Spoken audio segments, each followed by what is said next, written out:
I always wondered, if Britney calls you directly and asks you to stop talking about her, would you? What's going on, guys? This is Jordan Miller. I'm the owner and founder of Breathe Heavy, and today I'm gonna be talking about the concept of fame. But before we jump into the video, play that intro.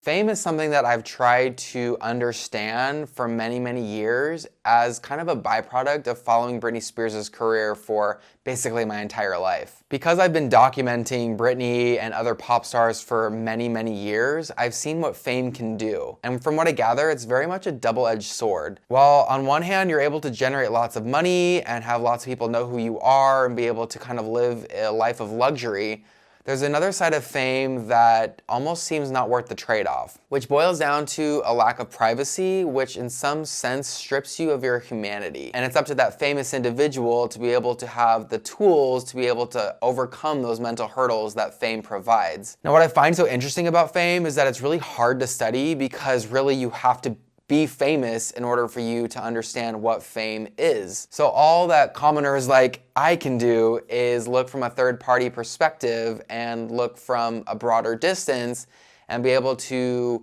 surmise what I think fame is based off of what I've seen secondhand. In an effort to understand what fame is, I posted a sticker on Breathe Heavy's Insta stories asking people to submit a question about fame. And the responses were actually pretty colorful, and some of them I didn't even anticipate. For instance, people were under the impression I was going to give my take on fame as if I perceived myself as famous. That's something that didn't cross my mind going into creating this video. I just assumed people would know that I don't see myself that way. So I did feel compelled to follow up saying this isn't about me, this is for a YouTube video I'm creating, and voila, here we are. I got a lot of very interesting questions from people, things that I hadn't necessarily considered myself, and so I figured it'd be a great opportunity to answer some of these questions based off of what I perceive fame as. And keep in mind that my perspective of fame is through a lens of covering famous pop stars for literally 16 years. One of them being one of the most famous people on the planet, Britney Spears. And while I know her superstardom isn't at a peak as it was, say, in her quote-unquote heyday, she's still extremely famous, and even though she's doing her best to escape the limelight, the Free Britney movement has really given her name a resurgence in the general public. So that is kind of, to me, one downside of fame, is that even though Britney wants to live a life that's more low-key, she can't seem to escape the gravitational pull that fame has. And it certainly doesn't help that there's people like me who continually bring up her name, and so I'm not blind to that whole notion. I'd like for you to know that whenever I speak about Britney, it's with the utmost respect, and I don't wish her more fame than she already has if that's something that she perceives as something negative. So the first one I'm gonna answer is, does it change you? So yes, I do believe that fame absolutely changes you, and as much as famous people want to try to live, and as much as famous people try to live a life where they're with the people,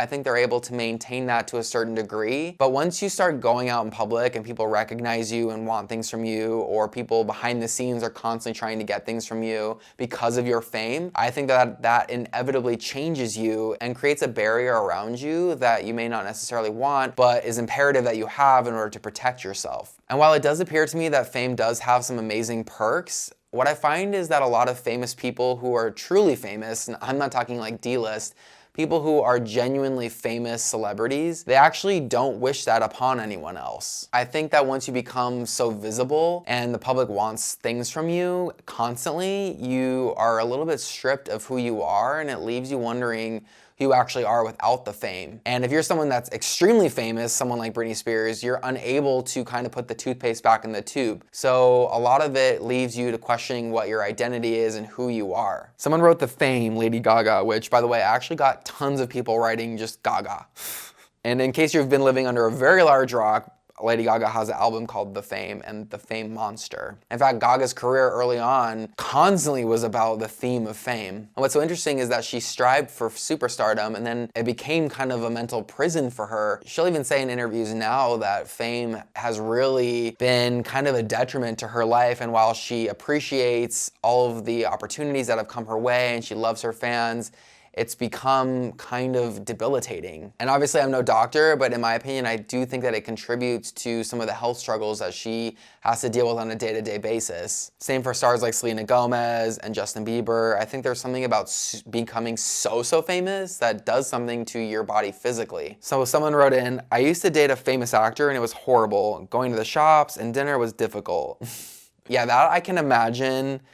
Dating someone who's famous, it pulls you in. I think that there's something to this idea of that fame has gravity. I think all thoughts have some type of gravity because thoughts are things.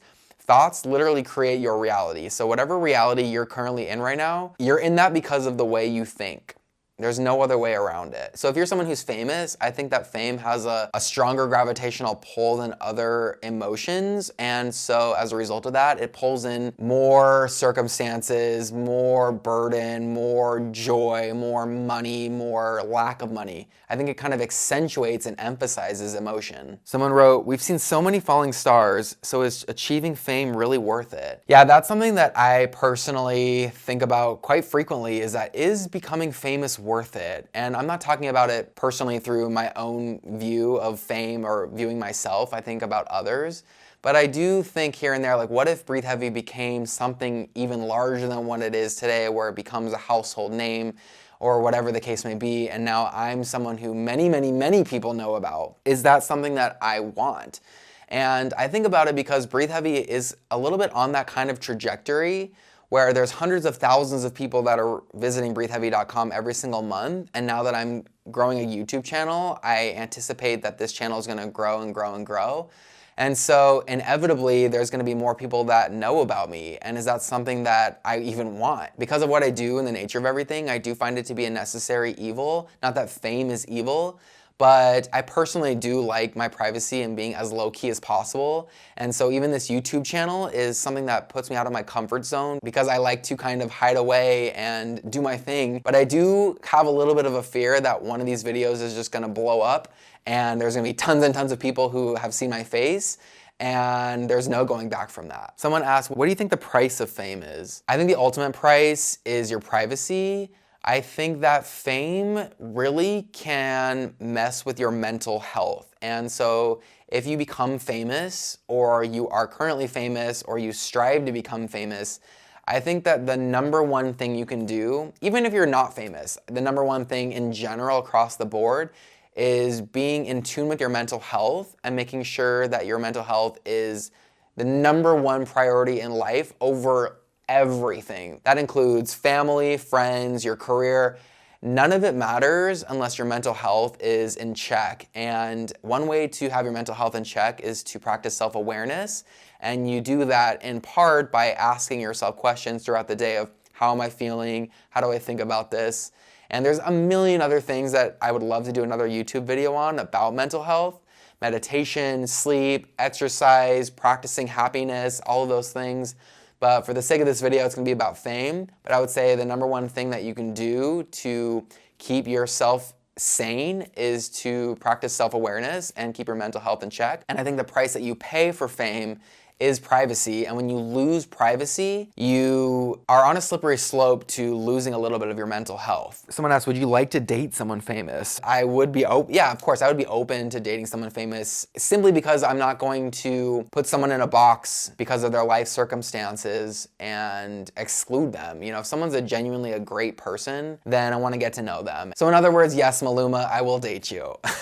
Someone asked, do you think the days of being a huge celebrity are over, i.e. Britney, MJ, even Kim Kardashian? Absolutely not. I don't think the days of megastars are over, and they will never be over. In fact, if you think of it this way, the more that social media dominates our day-to-day lives, and the wider the internet becomes, and the more expansive everything is, you know, on the World Wide Web, I think there's more opportunity for stars to become so extremely famous across the board almost instantaneously, because we can connect like that. So I think Britney, Michael Jackson, Madonna, Elvis, Judy Garland, Marilyn Monroe, those kinds of stars were so famous in a different way than how stars are now, because there wasn't the internet. I mean, obviously there was internet around Britney and MJ and all that, but I'm talking like for the most part, their rise to stardom wasn't because of the internet. I always wondered, if Britney calls you directly and asks you to stop talking about her, would you? That's a really interesting question because a big part of my business thrives off of Britney stories and uniting Britney fans together. So while I would be devastated, I would oblige and follow her wishes if that's something that she truly wants.